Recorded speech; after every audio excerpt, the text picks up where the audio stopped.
Hello and welcome to revision tips for SIPS Level 6 Professional Diploma in Procurement and Supply. This is Module 1, Strategic Ethical Leadership, and we're looking at Learning Outcome 1, which is understanding and applying leadership skills and behaviours that are appropriate for strategically improving the procurement and supply function. I'm going to start with defining leadership. So in general terms, leadership is about an individual who not only leads, but has followers. There are many definitions for leadership, and some are based on whether or not the leader is someone who can make decisions or whether it's someone who can influence others. It could even be someone who takes the initiative.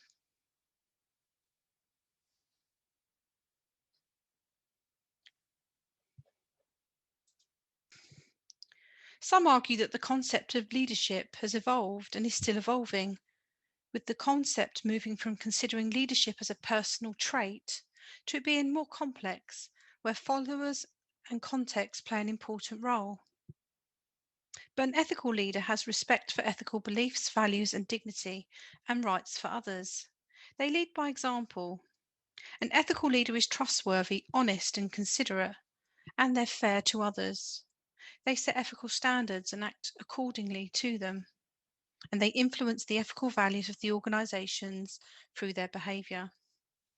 So, combining the strategic and ethical elements of leadership, strategic ethical leaders recognise that culture is important because cultural values are revealed through persons' attitudes, beliefs, and decisions.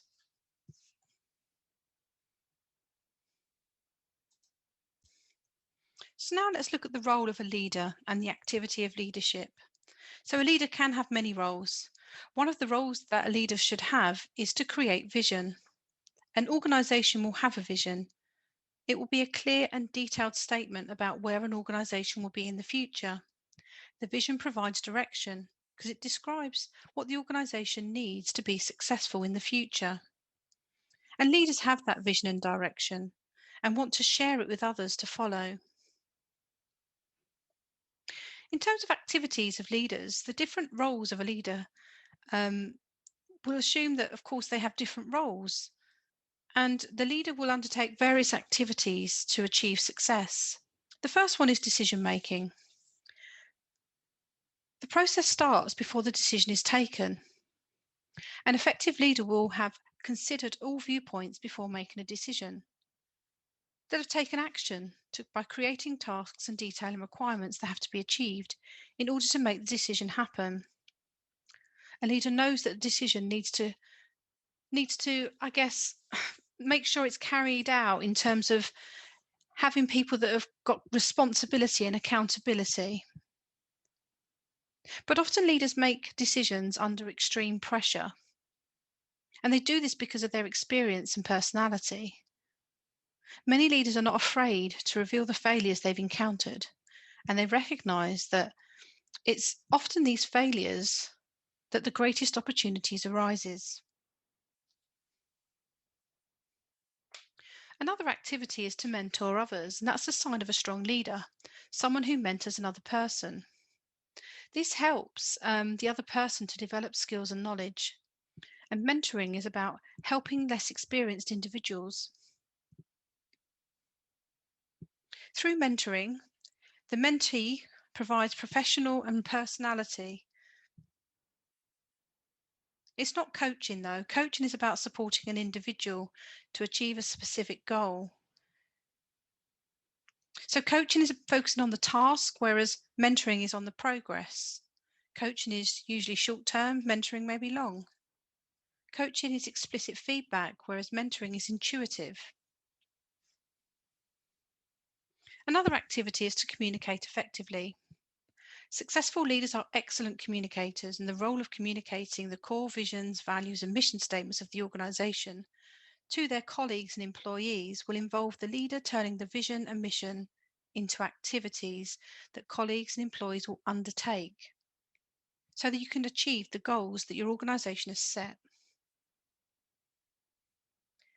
The leader then, I guess, monitors performance, having first communicated performance of those expectations to everybody involved. And they'll also ensure the activities are carried out properly. That might include challenging employees to be more innovative.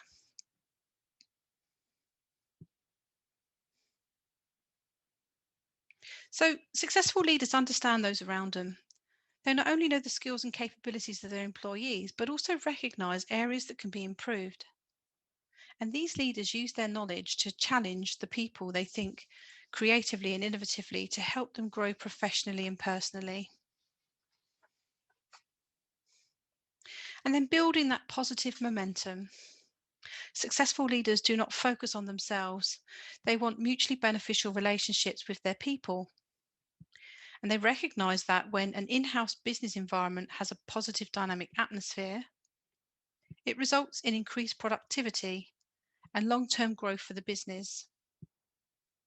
These leaders invest in the people and create innovative ways for employees to combine their energies and talent through the different types of activities, not related to a specific job.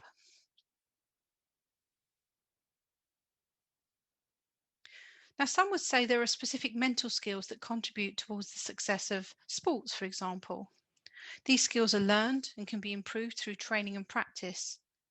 It's believed that success can be achieved in other areas and not only sports. So some creative leaders recognize this and include activities within the workplace. And these mental skills are things like positive attitude and self-motivation, high but realistic goals, positive self-talk, positive mental attitude, and positive mental imagery or visualization, good people skills, and control over anxiety and emotions, and above all, maintaining concentration. Now, in addition to the roles and activities that we've already discussed, the activities of CPOs or procurement leaders have changed over the years due to the ever changing business environment and progress of technology. So, an obvious leadership role for a CPO is to lead their team. That involves being able to manage the team. They need managerial skills, the ability to negotiate, be persuasive and influential to others, all of which require effective interpersonal skills. Now, successful procurement leaders are good at public relations. They can identify potential problems in the supply chain, and they'll have planned solutions in advance to ensure that the organisation operates as smoothly as possible in difficult market circumstances.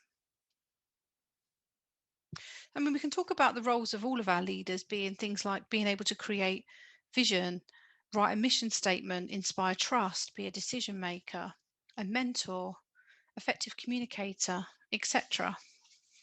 But the roles and activities of a CPO is to lead, the procurement of that organization, be able to influence stakeholders, have extensive procurement knowledge and expertise, be able to manage teams within procurement and any associated teams across the business.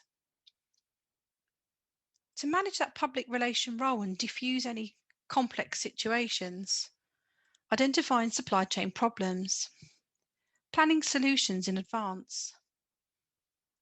They need analytical and technical skills and control and support for their suppliers and their staff.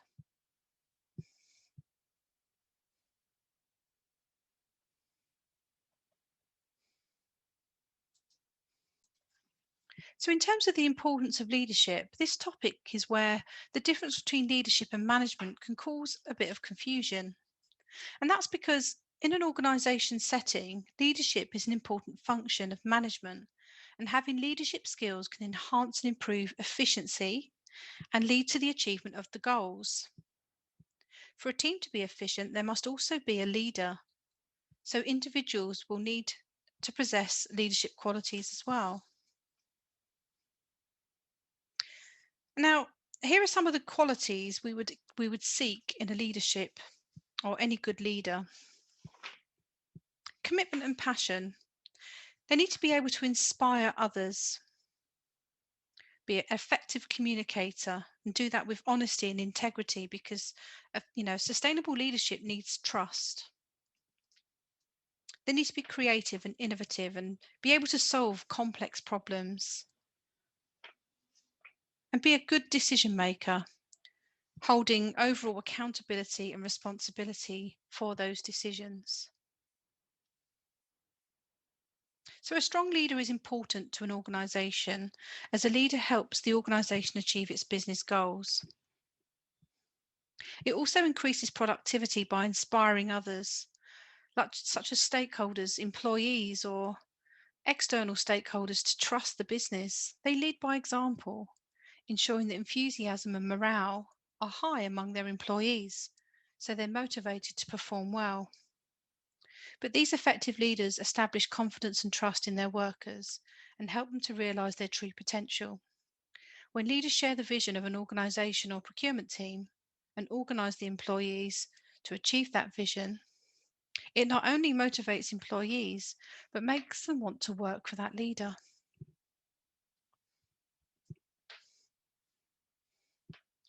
So after looking at the previous slides, you might think that roles and activities of leaders and managers are a bit confusing to identify and see if there's any difference. So, for example, if you are a manager for a team and want to inspire the team, you'll need to have the inspirational qualities of a leader to bring the best out in your team. If you're a leader of a procurement team, then one of the skills you need is to be able to manage it. And understanding the difference between management and leadership can be challenging. One way of thinking about it is to understand and recognize that although management and leadership are different, they always go together. So start by asking yourself these questions. What makes a leader different from a manager? The short answer is that a leader leads people and has followers, whereas managers have to work with the team, or they have people working for them. So leadership is about clearly communicating the overall vision, as well as ensuring stakeholders are on side and working towards the same goals. Management is more administrative and operational, ensuring that all day-to-day activities go according to plan. So a main summary of differences is that a leader is about leading and has followers. They concentrate on people, focus on innovation, inspire trust, and have a long-term view. Whereas managers have people who work for them, who concentrate on tasks, systems, and structures, focusing on administration, controlling people, which is some would say quite a short-term view.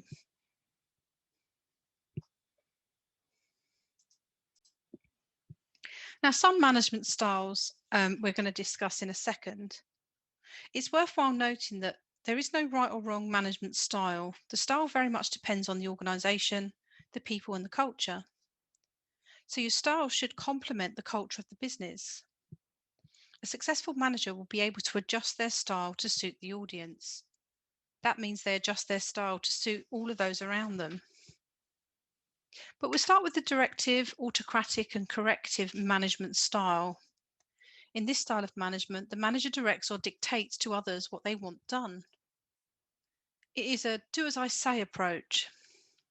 The employees are expected to follow without question, and it is a top-down decision-making process. There are some advantages to this. The style of management has full control, I guess. They're fully involved in the project or task. And conflicts are avoided because the manager is the only decision maker. It's useful for emergencies or when there's a crisis. In these situations, autocratic managers will be able to make a decision and tell employees and others what to do. But the downside is that employees can't use their own judgment or learn from tasks or from making mistakes.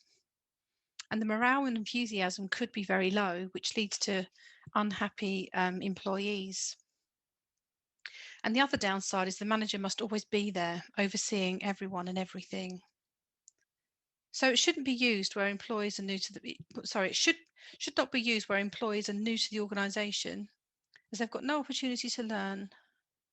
But it could be advantageous, as we said, for again, it depends on the style of the people as well and the culture of the business. Let's move on to authoritative and visionary management style. This style is often seen as the most effective of management because the manager shares the long-term vision with the organisation. and provides the direction. They deal with employees fairly and they motivate employees through persuasion and giving performance feedback. When they are credible, they are respected by their employees. So the advantages is that the employees are free to use their own initiative as to how to undertake tasks, provided the vision is achieved. They'll be creative and innovative, and employees do not have the manager overseeing everything they do.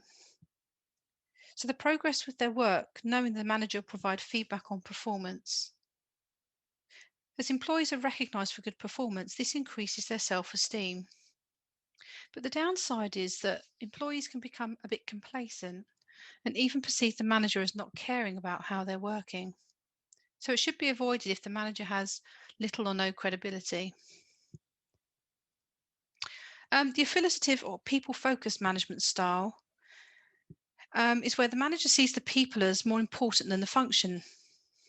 So it can be used to achieve harmony between managers and employees. You concentrate on avoiding conflict. And employees are happy that this style is flexible and focuses, it's not just on performance, so you're not under pressure as such to perform.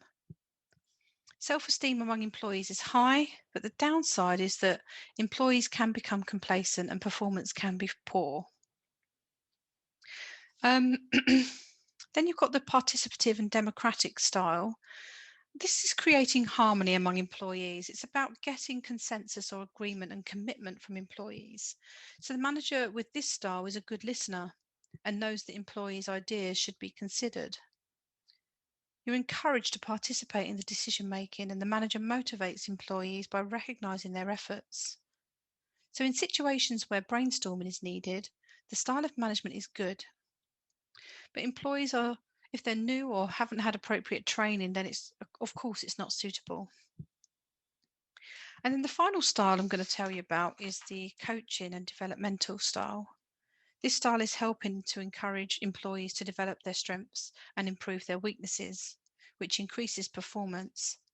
But the downside of this style is that it requires managers who are highly skilled and experted in coaching. So now I'm going to look at the situational leadership model or theory, and that was developed by Hersey in 1970.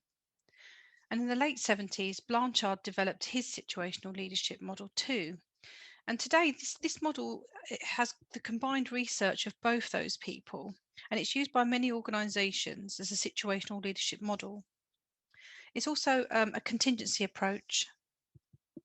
Now, the principle underpins the model that there is no best leadership style. Some would say it's a sort of common sense approach. There is no such thing as bad leadership style. You know, Hershey believed that a leadership is all about influencing others. Leaders had to learn and know what they had to do and use each style to effectively influence others. And sometimes it's based on the cultural differences in business. So, organizational culture is the unspoken collective beliefs, values, and attitudes of people within the organization. And that essentially influences how they behave, act, and perform their tasks, even down to how they dress. And corporate culture is looking at beliefs and behaviors and how they establish how they interact with people outside the organization as well. And it could be how they handle business transactions. But it's not necessarily written down, it's an implied term that develops over time or an accumulation of qualities. Now, understanding culture is vital for business because it affects the strategic direction of the business. You've also got generational differences, and this is looking at the ages of people within an organisation. Now, employees may include people from different generations, and therefore many will have differing views. So leaders need to understand the differences. So, for example, the age of employees within a generation vary from young, who fall within Generation Z, to people in Generation Y, people in Generation X, and even some in the group known as the baby boomers. So the baby boomers was from the 1954 to 64, and it was called this due to the statistically significant increase in birth during that period. Generation X goes from 64 to 76, often called the latchkey kid because they had a key to let themselves into the house. Their parents were working.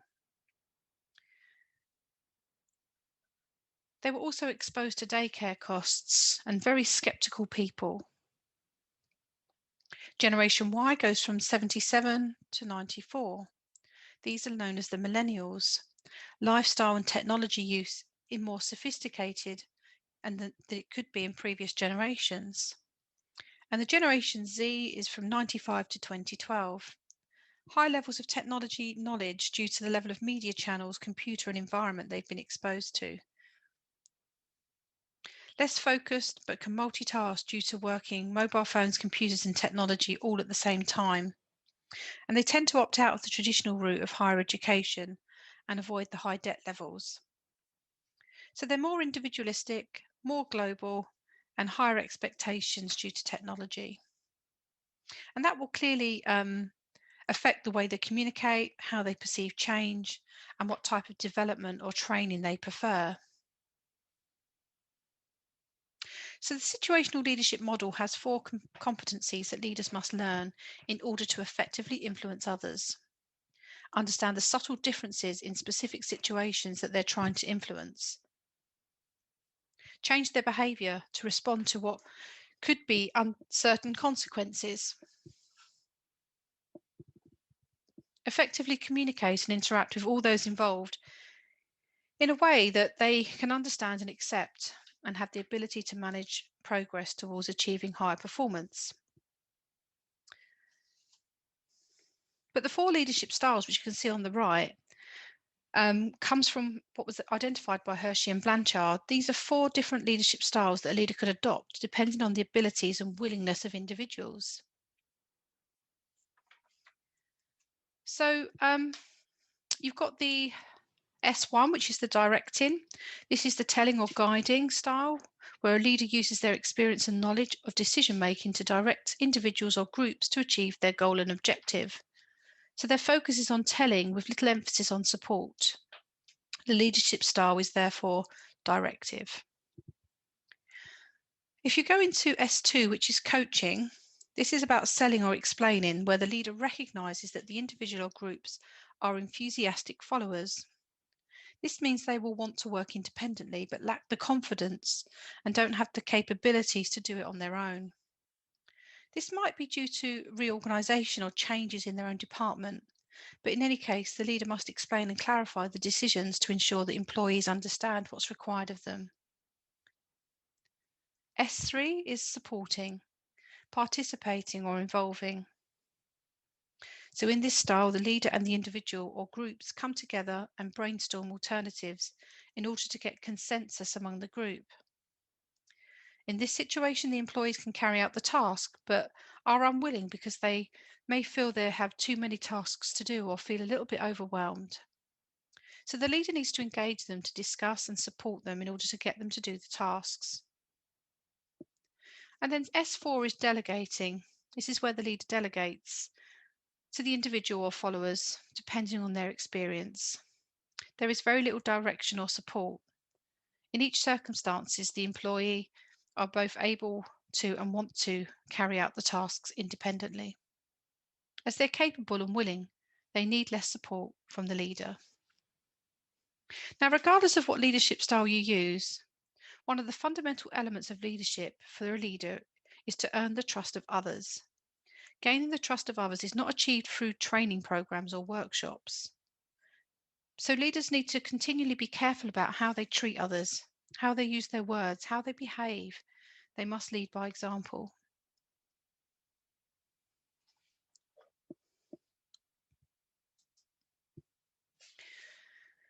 This is showing you the continuum of leadership behaviour, originally written by Tannenbaum and Schmidt in the 1950s, and later developed again in the 1970s. And this continuum of leadership behaviour theory took account of various factors that affect behaviour, such as the leader's personality, but also the qualities of their subordinates. So the continuum approach is simple, two-dimensional model. It looked at leadership as as being dependent on what authority the leader uses and what freedom they give their subordinates.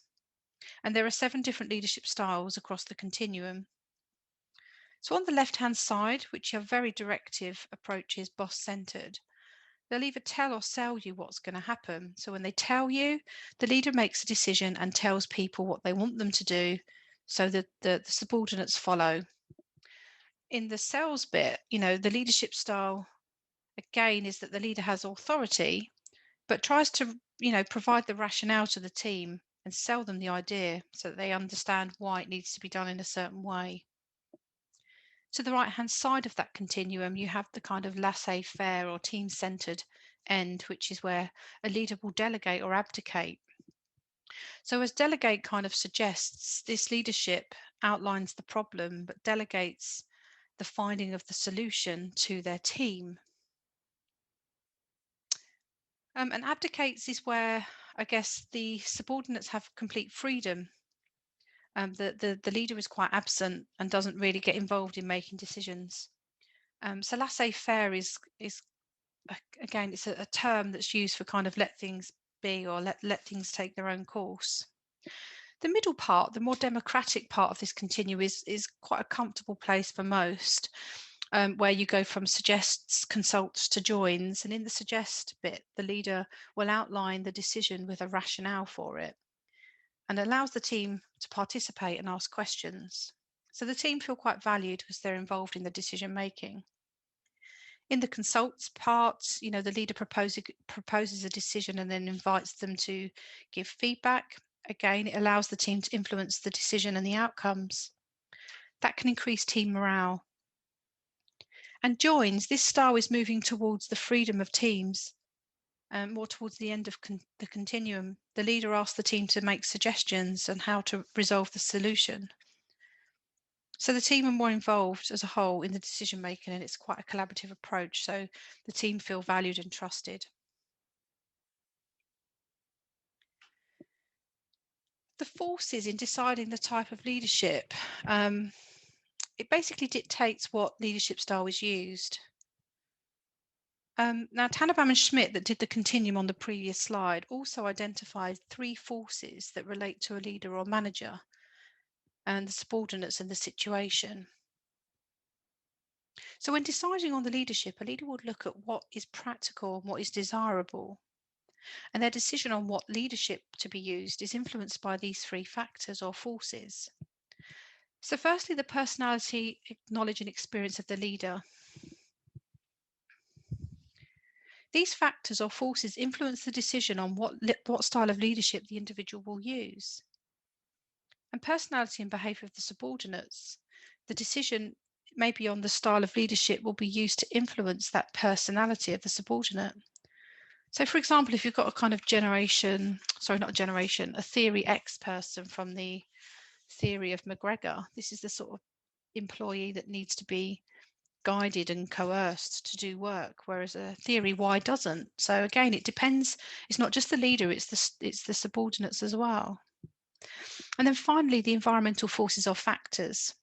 So that depends on the situation and influenced by factors such as the nature of the problem, the urgency of the situation, and the pressure on the leader to solve the problem.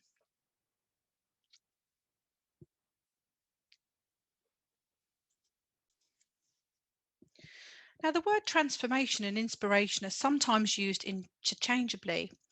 Transformational leaders can inspire, and that means they're able to make a change or improvement in a situation. So transformational leaders are individuals who are capable and able to change or improve.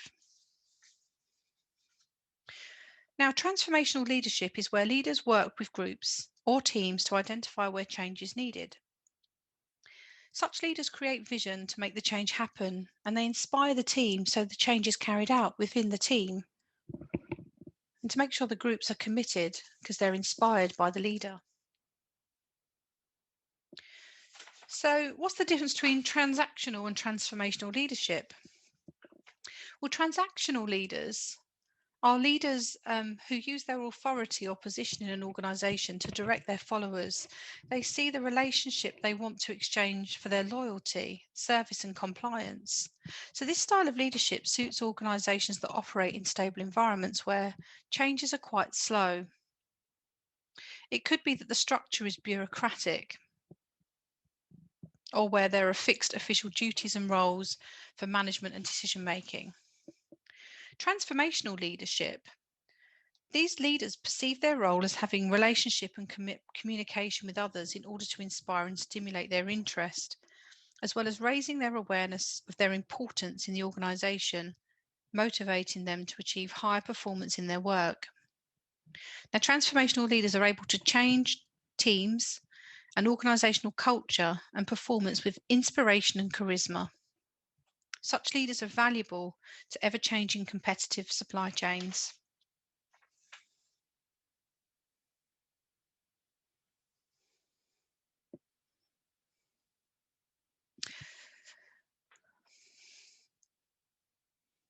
So we're now looking at the 4 I's transformational behaviour model on the right-hand side.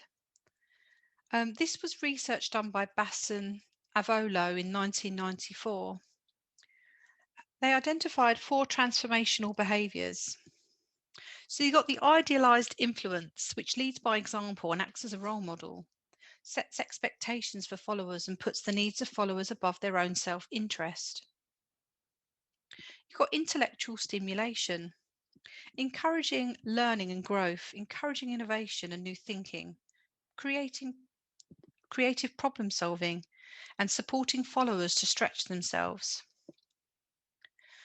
The inspirational motivation inspires confidence and motivation, raises followers' awareness of purpose and objectives, communicates high expectations, and emphasizes the value of work and inspires followers to reach new heights. And then finally, the individualized consideration. These coaches and empower their followers, treat each follower as an individual, listens and supports their personal development and growth, and appreciates the differences and diversity of each follower.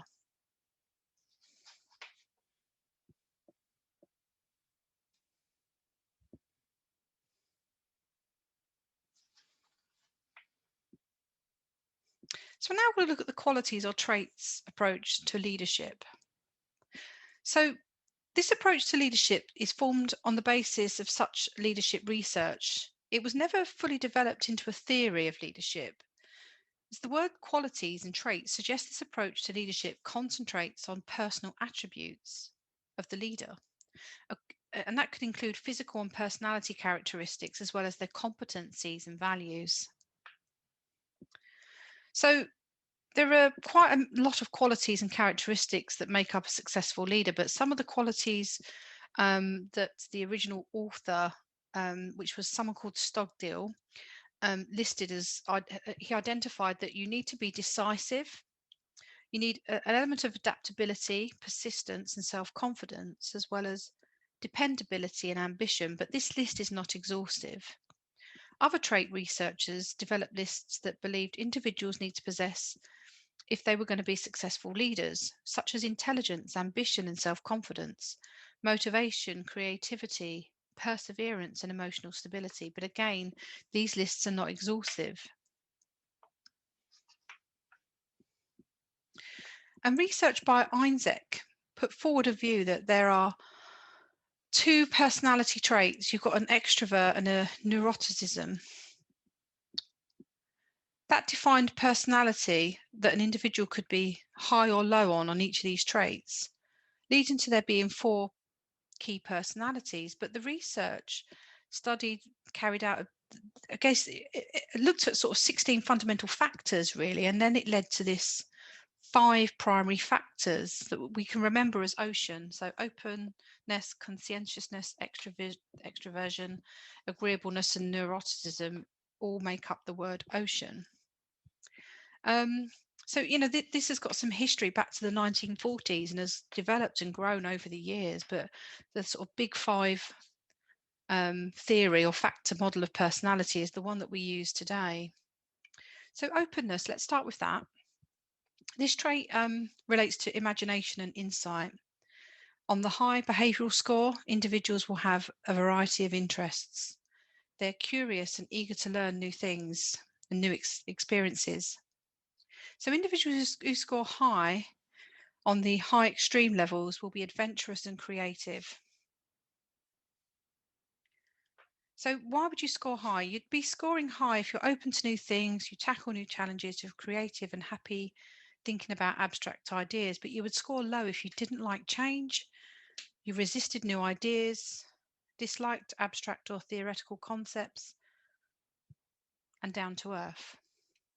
The conscientiousness, this trait relates to the thoughtfulness and goal-orientated behaviour. Individuals tend to be organised, need to meet deadlines and concentrate on the detail. They plan ahead and are concerned about how the behaviour will affect others. So to score high on this, you take time to prepare, finish tasks to deadlines, pay attention to detail, and enjoy a set schedule or structure. But you would score low if you don't like structure and schedules, you don't like attention to detail, you procrastinate, and you don't complete tasks when you're asked to. Then you've got the extroversion. This trait relates to emotions and feelings. So those that score high are excitable, talkative, and assertive. They easily show emotions, expressiveness. They get energy from social situations. But those that score low tend to be reserved and feel tired and drained in a sort of social setting. So they prefer time on their own. So as a comparison, those that score high like to be the centre of attention, enjoy meeting new people, have wide social circles, find it easy to make friends, feel energized around people, and speak before thinking. Low scores prefer to be in their own company, feel drained, don't like small talk, think before they speak, and do not like to be the centre of attention. Moving on to agreeableness, this relates to trust, kindness, and affection, and any individual who scores high are very cooperative. Those who score low are competitive. So the agreeableness factors for a high score would be you're interested in people, you care about others, you like to help others and assist others when they need help, and you cooperate, whereas low scores have little or no interest in other people. They don't care about others, they insult them, in fact, and don't care about other people's problems. They can be quite manipulative.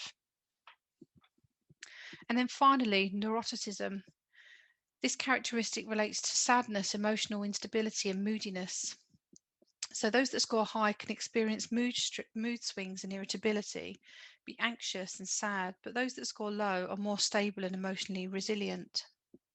So a high score, you'd see people that are quite stressed, always worrying, get upset really easy, dramatic mood swings, feel anxious, and struggle to bounce back after stress. Whereas a low one, you'd see emotional stability, someone that can cope with stress and doesn't really worry too much, very relaxed, and rarely feels sad.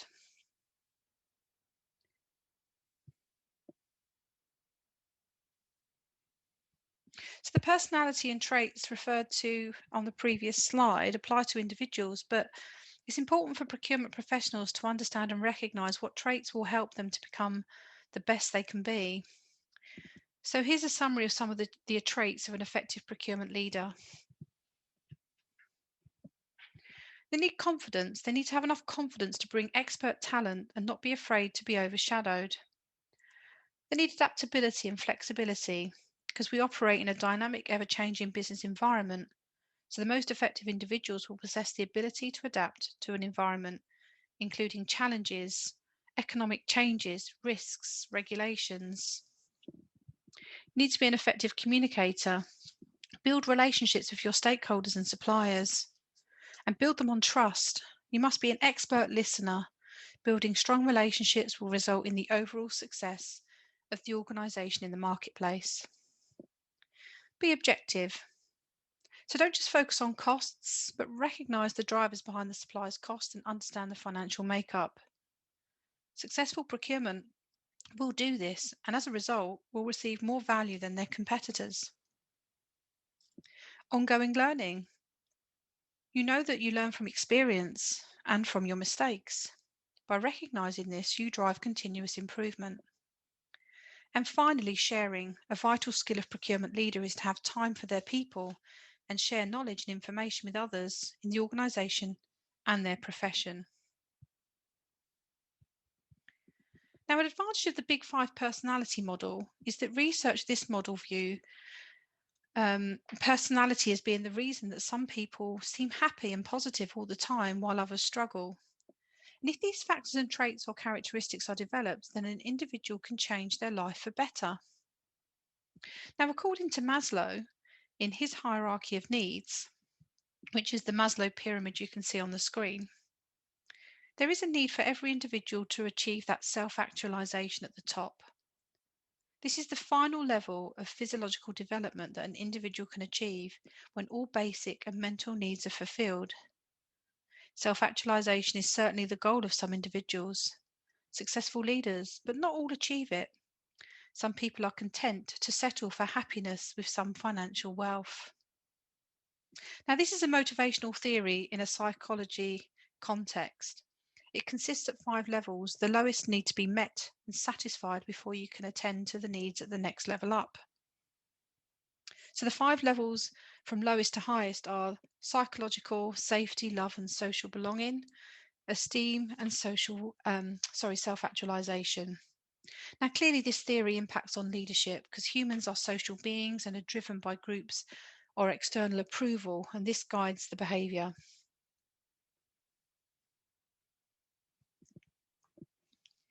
Now, as the word functional suggests, the approach relates to the functions, the roles, and the responsibilities of a leader. Unlike the traits approach, which takes the view that leaders are born, not made, the functional approach takes the view that the leadership can be learned and developed. The functional approach to leadership, also known as the group approach, concentrates on the actions that a leader must address if they are to be effective leaders. That's the action-centered leadership model by Adair, which is on the right-hand side of the screen. But the functional approach, leadership does not rest with one person, but depends on how the group behaves to get things done. So if any member of the group can perform the appropriate behaviour, they can be a leader, because any member of the group can be a leader.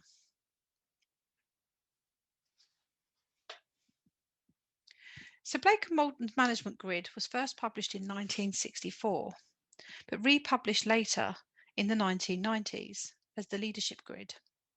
This grid provides a basis for comparing managerial style on 2 dimensions: the concern for the people and the concern for the task. And the grid identifies 5 types of leadership behaviours based on these 2 concerns. You've got the country club style on the top left-hand side. Leader is more concerned about the people than the task. The relationship between the leader and the people is usually over-friendly and can be detrimental towards achieving results. Leaders with this style are often afraid of upsetting people because they want them to be their friend. The impoverished style is where the leader has very low concern for the people and task. Leaders who have this style are afraid of making mistakes and more concerned about themselves than anyone else. The middle of the road style, this type of leader is concerned about the people and the task. However, this can result in there being too little focus on either. So you end up attempting to address the needs of the people and the task without any insight or skill. The produce or perish style on the bottom right-hand side is where the leader is focused on the task, again with little concern about the people. So the leader wants to dominate and control. They motivate employees through threats. It can be effective, but only in the short term. So the top right-hand side is the team approach. This type of leader is able to combine the concern for people and the task through effective communication and well-being. The style is collaborative, involving all team members in achieving those organisational goals, but this style needs employees who are skilled and experienced, and it's not effective when the team is inexperienced. And the action-centred leadership model on the right, which is a well-known function by Adair, it concentrates on what the leader does, not who the leader is, and the importance in balancing the needs of the individuals, the tasks, and the team.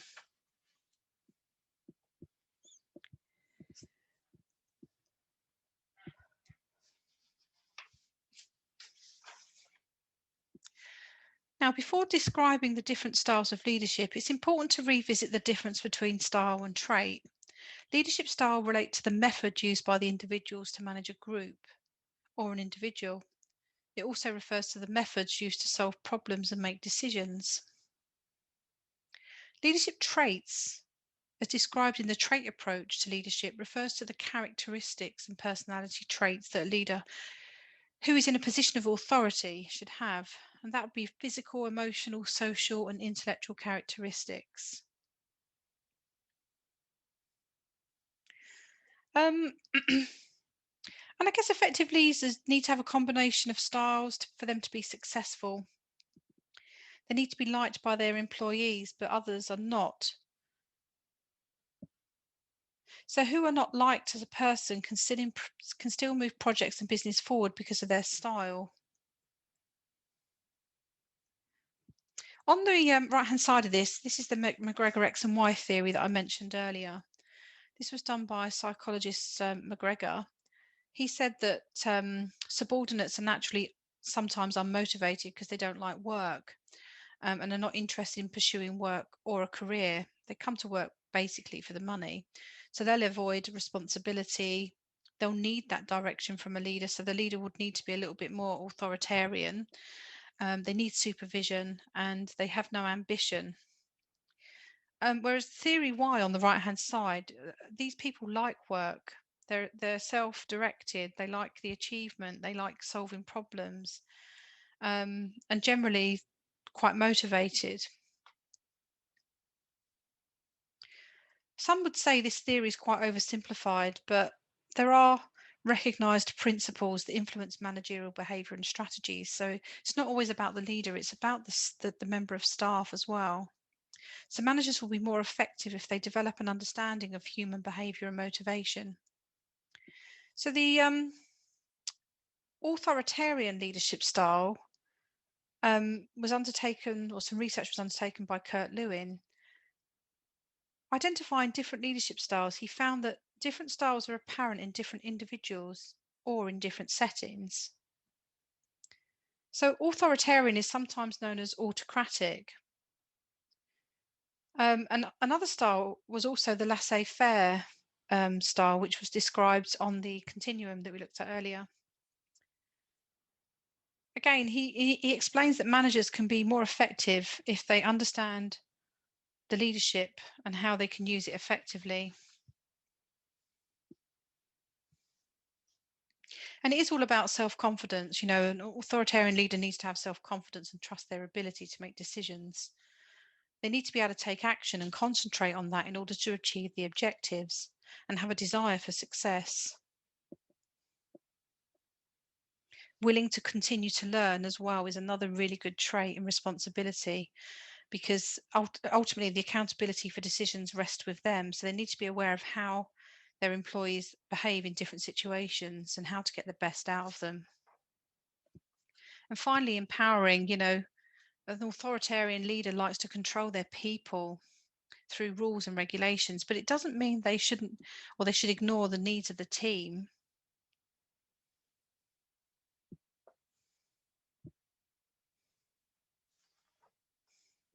So if we start on the left-hand side, we'll just go through these four very quickly.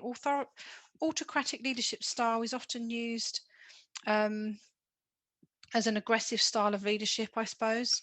It gives orders and expects employees to obey without question. The good side to autocratic is it's a style that's easy to learn. There's no sort of training that needs to be done, but it doesn't really concern itself with its team members. But the downside is it's an increased burden on the leader because you have to take full responsibility and review of everything that's being done.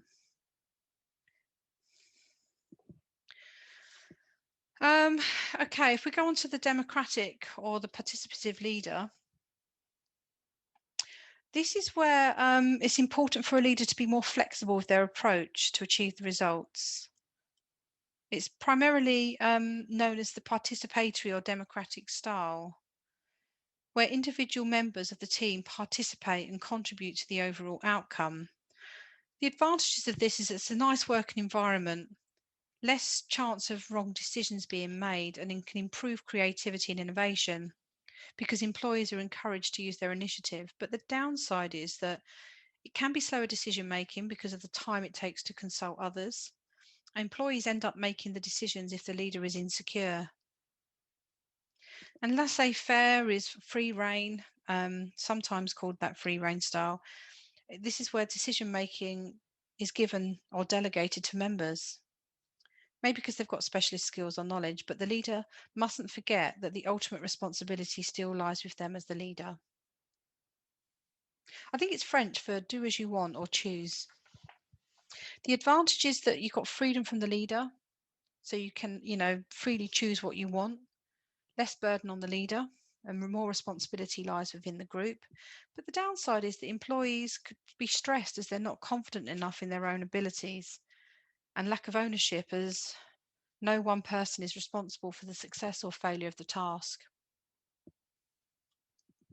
So it's not easy to find your own leadership style. It's not easy to find a position within the organization. To reach a leadership role within a business usually takes years of working hard, learning and developing in the hope of reaching the top. But some individuals have been, graduated from university and are recruited into a management or leadership position within a company. And that's not always a good thing for either the individual or the business. If the individuals suddenly find themselves in a managerial or leadership position, they must not forget the importance of hard work, learning, and self-development. So there are several contingency theories. I've put them up on the screen just so that we can sort of summarize what some of these are and what their sort of field of research was. We've got Tannenbaum and Schmidt, which we did discuss in early part of this session. It was about the continuum of leadership and introduces a situational approach. Hersey and Blanchard, again, we looked at that in this session too. It's about the readiness of level of followers and the readiness to perform, known as the performance readiness. But we didn't talk about the last three, which I'm going to talk to you about now. So you've got Fielder, which is a contingency model of leadership. Looks at the favorability of leadership situations. There are three dimensions to this model. It looks at leader membership relationships, how favorable the situation is and the degree of which a leader is trusted by employees, so they will follow them. Task structure, making sure that's clear so employees know exactly what they're due to do, and any detailed instructions and procedures will help. And the position of power relates to the authority they hold within the organisation, and whether they've got the ability to exercise that authority with rewards, promotions, or punishments. You then got the Vroom-Yetten, which is the quality and acceptance of leaders' decisions. So it's based on research on the analysis of a leader's decisions and looked at two aspects, specifically the quality and acceptance of the decision by the followers. They also considered a third aspect. So these aspects are the quality of decisions referred to, the effect that the decision has on the performance of employees, the acceptance of the decision, and the motivation of individuals to act and implement, and the time required by leaders to make the decision.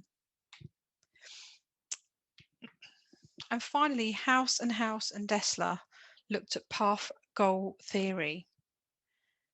It's based on the belief that the performance by the subordinates is affected by the extent to which the leader satisfies their experience and expectations. So in this approach, the subordinate sees the behaviour of the leader as influencing their motivation.